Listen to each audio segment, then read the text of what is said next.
Chers amis, bonjour.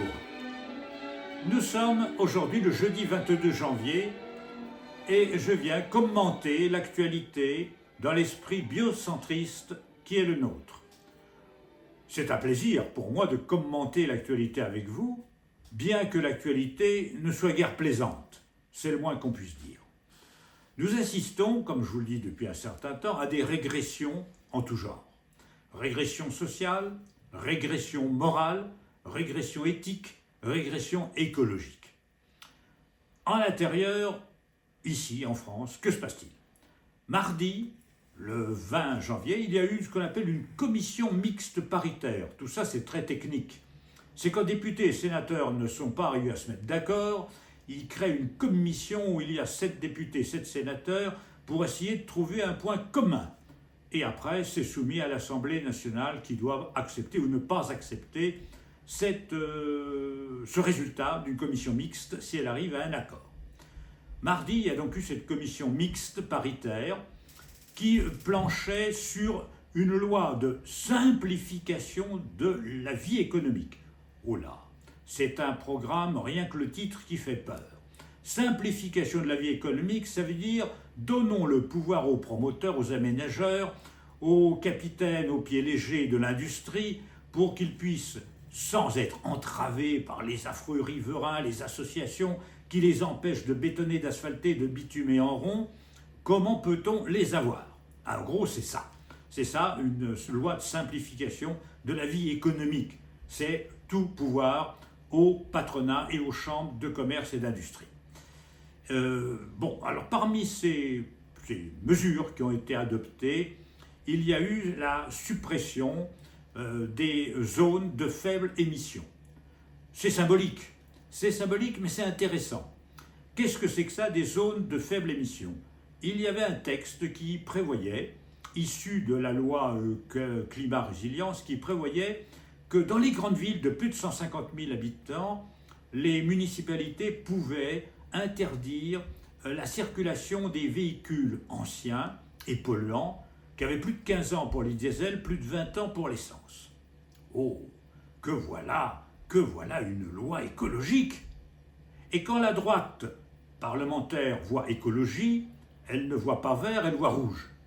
Et donc, ils ont chargé furieusement contre cette disposition, en disant, mais après tout, c'est inadmissible, les pauvres, comme s'ils s'en souciaient, n'est-ce pas, des pauvres, quand on sait que leur programme, c'est des coups de matraque sur les gens qui bénéficient d'aide sociale ou qui sont dans les difficultés de la vie, eh bien voilà, ils se soucient soudain des pauvres qui ne peuvent plus empester les villes avec leurs vieux diesel pétaradants et qui polluent, ce qui fait quelques milliers de morts, on le sait, par la pollution de l'atmosphère des villes.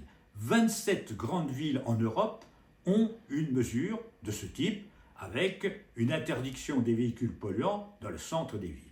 2 villes avaient envisagé d'appliquer cette mesure, Paris et Lyon. Mais bien sûr, c'était terriblement injuste, parce que ce sont les pauvres qui ont de vieilles voitures pétaradantes et polluantes et puantes.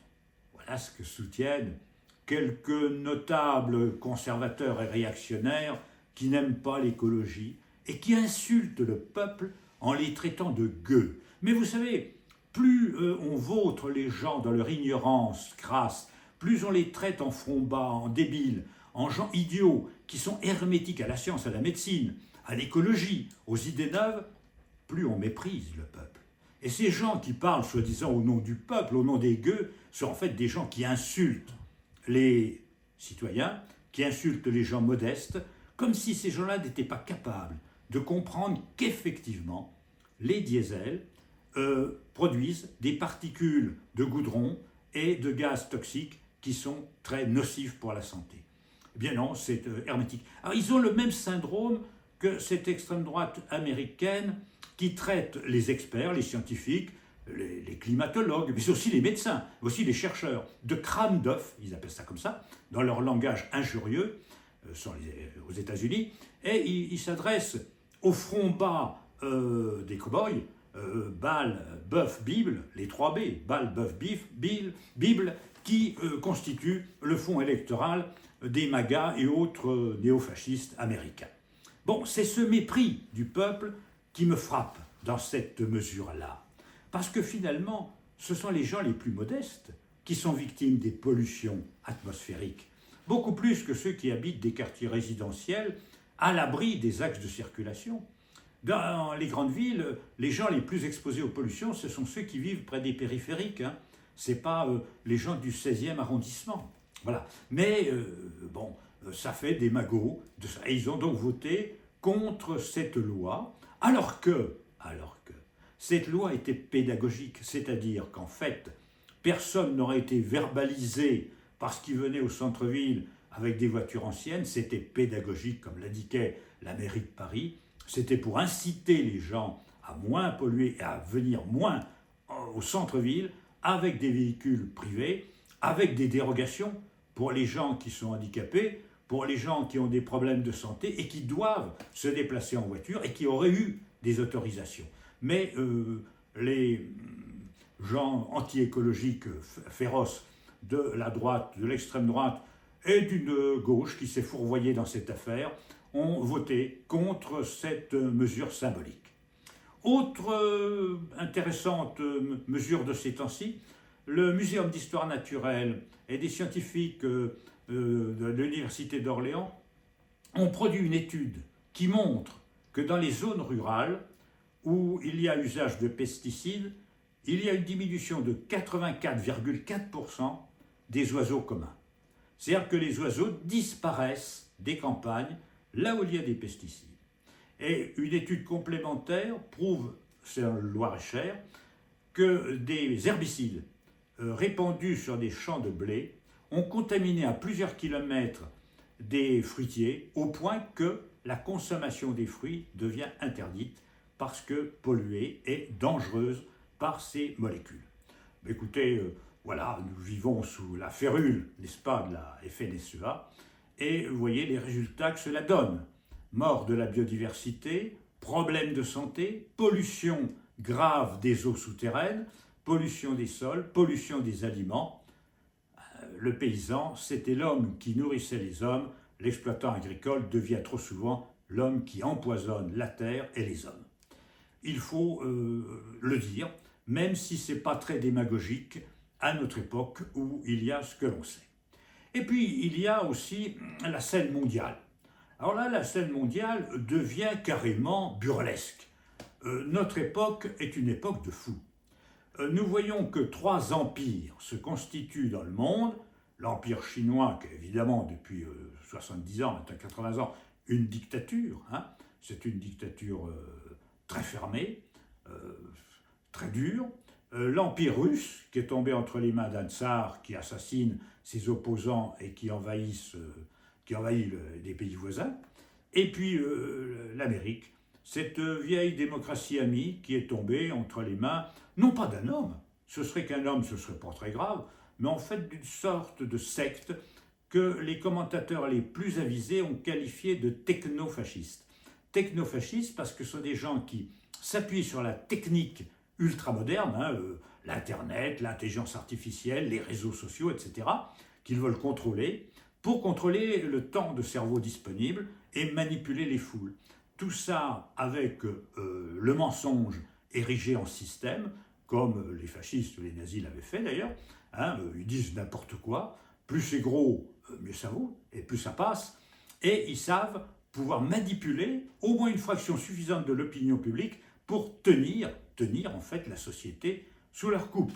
Eh bien on voit que les États-Unis deviennent maintenant un pays impérialiste, non seulement qui veut s'emparer du Groenland, ou qui enlève, on en avait parlé la dernière fois, des chefs d'État chez eux, même si ces chefs d'État étaient contestables, ce qui est une autre question, mais on n'enlève quand même pas un chef d'État contestable, sinon je ferai remarquer que la Cour pénale internationale a délivré 2 mandats d'arrêt contre M. Netanyahou et contre M. Poutine. Alors je ne sais pas ce qu'on attend pour envoyer des hélicoptères pour les exfiltrer.